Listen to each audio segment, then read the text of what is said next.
So what is up, guys? Nick here, helping you to master your technology. Good morning, good evening, good afternoon, wherever you are. Sorry to disturb you if you're in class right now. But I gotta make a few announcements before we get rolling here. If you're not into the SE videos, I'll see you in a few days. We got the S9 coming to the channel before the end of this week, guaranteed, actually before Friday. So stay tuned for that.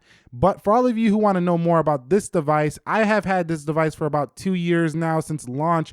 And, it launches on the 21st, but I'm just not going to have time to make this video in a couple weeks. So I'm just going to do it a little bit early here for you. And this whole video is going to be subjective. So if you're looking for specs, facts, camera stuff, any of that stuff, I did videos on pretty much anything you could think of with this phone. Camera review, full review, comparison with basically every phone on planet Earth. So you can find it. Just type whatever you're looking for and put Nick after you type it. You'll find the video more than likely on this phone that you're looking for. So with that being said, let's get into it. Okay, so talking about specs, and I'm not talking about, like I just said, I'm not going to go over specs. That's like the actual specifications. I'm going to talk about my experience on them and how they performed. Now, the specs on this phone, what really stood out over the time was that the processor held up well, and the speed of this processor has held up well. So I think, in 2 years, what stands out the most on the iPhone SE is the speed. So the speed is pretty, blazing fast for being this, 2-year-old smartphone now. So that's a good thing. It's not quite as fast and refreshing to see as the iPhone 8, 8 Plus, and 10, but those phones are, the newer phones. Of course, they're going to be faster, but it's actually quite close to the iPhone 7 and 7 Plus right now. So specs, in terms of specs, the processor has held up well. Now, the camera, I'm not going to go over this too much, but the camera definitely has held up okay on the rear. The aperture is a little bit, high, so it's not as small. So definitely, the aperture on, newer phones is a lot, lets in a lot more light and it's brighter at nighttime. So SE is still okay on the back camera, but in terms of that spec, it's not the best anymore. The front camera is the real Achilles heel for this phone, but if you're not a selfie maniac, this phone will be okay for the front-facing camera. It just lacks detail when you zoom in. Now, photos on a whim, like if you just take a quick photo and you look at it really quickly, no problem. But when you start zooming in, it loses a whole bunch of detail for this device. Now, you're not going to see it too much here on camera.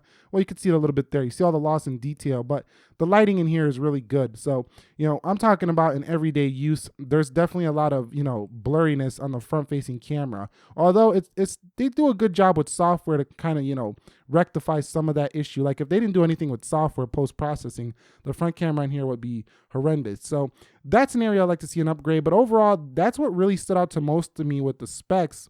The most with the specs was the processor. Okay, so what about the design with the iPhone SE? You've seen many angles on my channel of this design. There's not much more we can do with it. How has it held up in my experience over 2 years?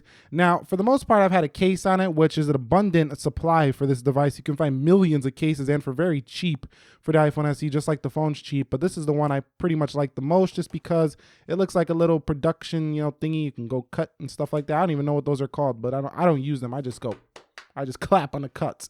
But anyway, design, it's a pretty nice design. It's classic looking. To me though, it just looks old now. So not that it's bad looking design, it definitely is nice looking design, but there's just been so many iterations of iPhone since this design that it's definitely looking old. And anybody who sees this is going to think you have an iPhone 5. So you definitely look outdated using an iPhone SE right now, but that doesn't mean it's an ugly design. It just simply, if you're into tech, tech like that, people who know tech are going to know this is an old looking phone. And if you don't show them that badge, you're never going to, understand if that's an SE or a 5.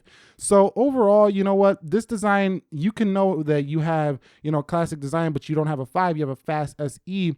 But at the same time, this is not the fashionable iPhone, I think, anymore. But that's not to say it's a bad design. It's still classic. It still holds up well. And if you just want a functional, practical phone, it's still okay here, even 2 years later. Okay, so what about the build quality with this phone? You know what? It's been okay. The matte edges can chip, but nothing like the iPhone 5. It's a much cleaner build quality than that phone. Now, I have found that I dropped it on the floor and I only got this I can't even find it right now. It's a really slight dent. I think it's right there.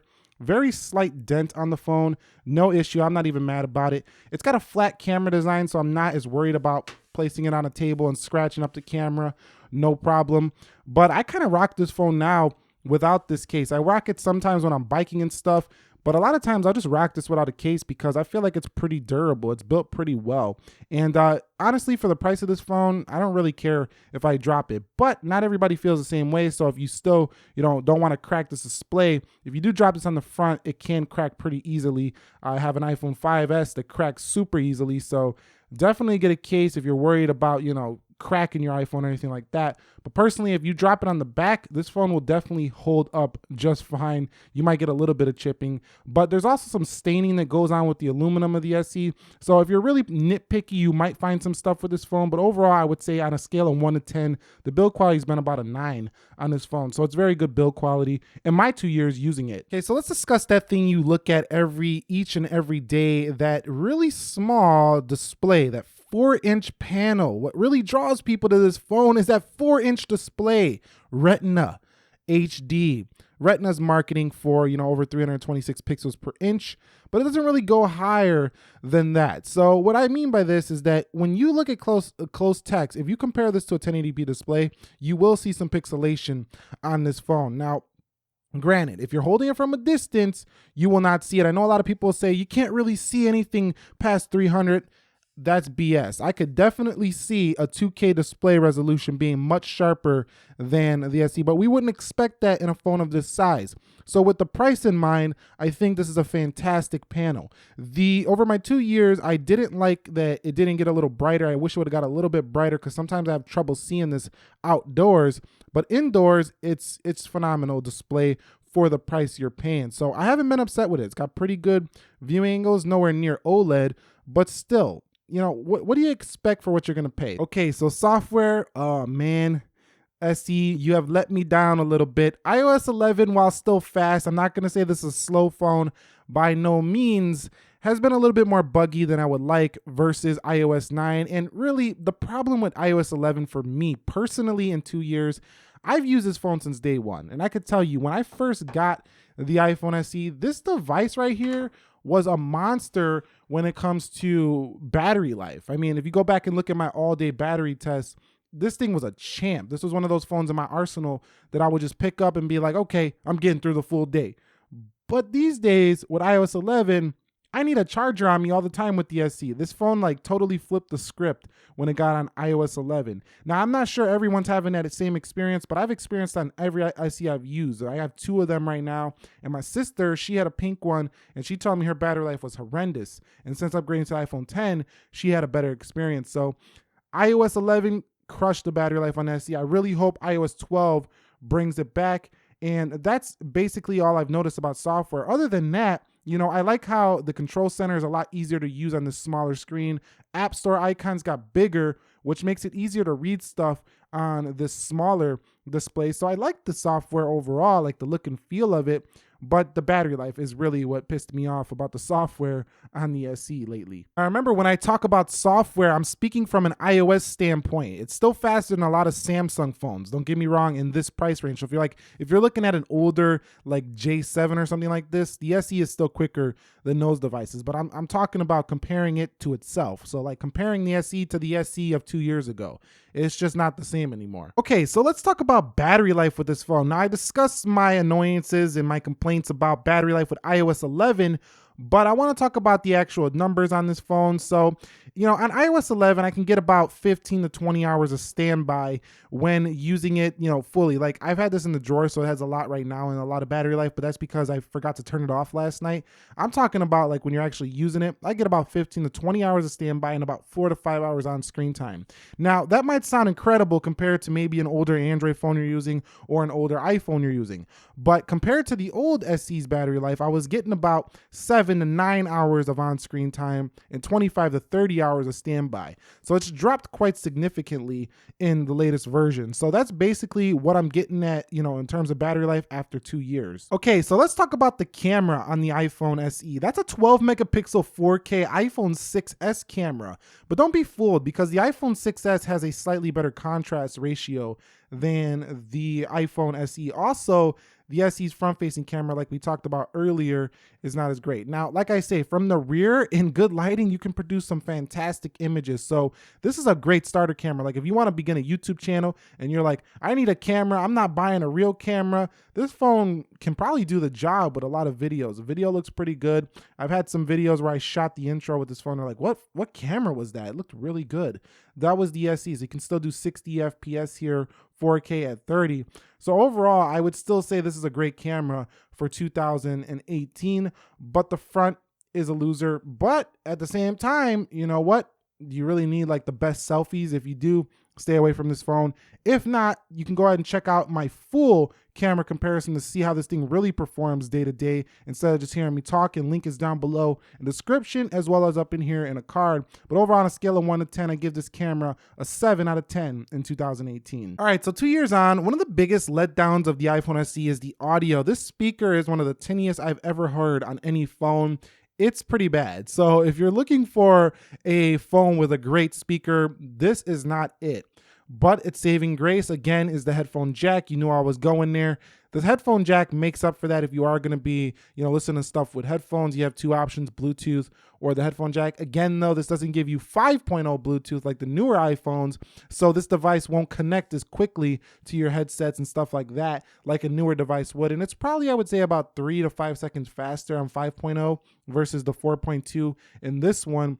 But this speaker is a letdown. So audio, I cannot give this a great grade. It's just not really good in my opinion. Now, what is good on this phone, surprisingly being this small, is gaming. So if you want to play some games on your device and you don't want to pay $800 for a phone, this one can do it like a champ and actually can load games faster than a lot of Android phones. Actually can load games faster than most Android phones. And it's only going to be about $150. However, what you lose here is you get this really tiny screen. And one thing I did notice about the SE is that it gets really warm when gaming. I had to bring up phone call quality in this video because this is an area where I also didn't really like the SE.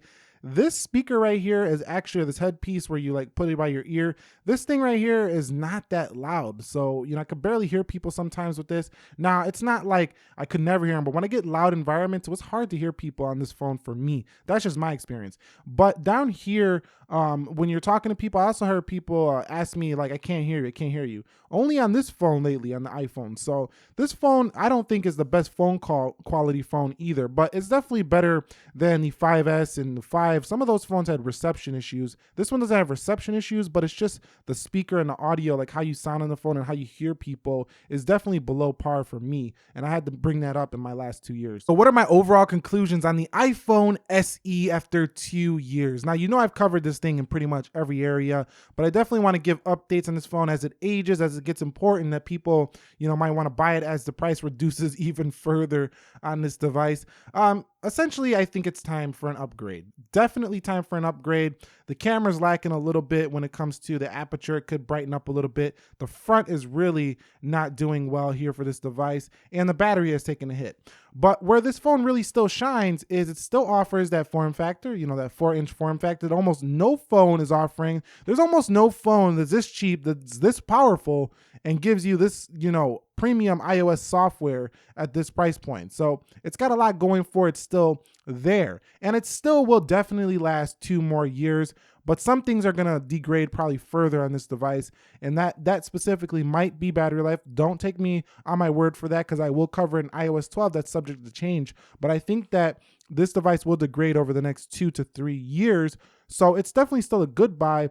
But I think we're all waiting for the iPhone SE 2. Anyways, that's it for me. If you guys found this video helpful, enjoyable, entertaining, informing, do your boy a favor, click the like button for me down below. And if you have any further questions, comments, concerns, drop them below. The community will answer your questions. I also will try to get back to as many as possible. And for all of you stuck around and want to see some S9 content, it's coming before the end of this week, so you might want to stay tuned for that as well. Nick here, helping you to master your technology. Be sure to be well. I will catch you all in the next episode, and peace.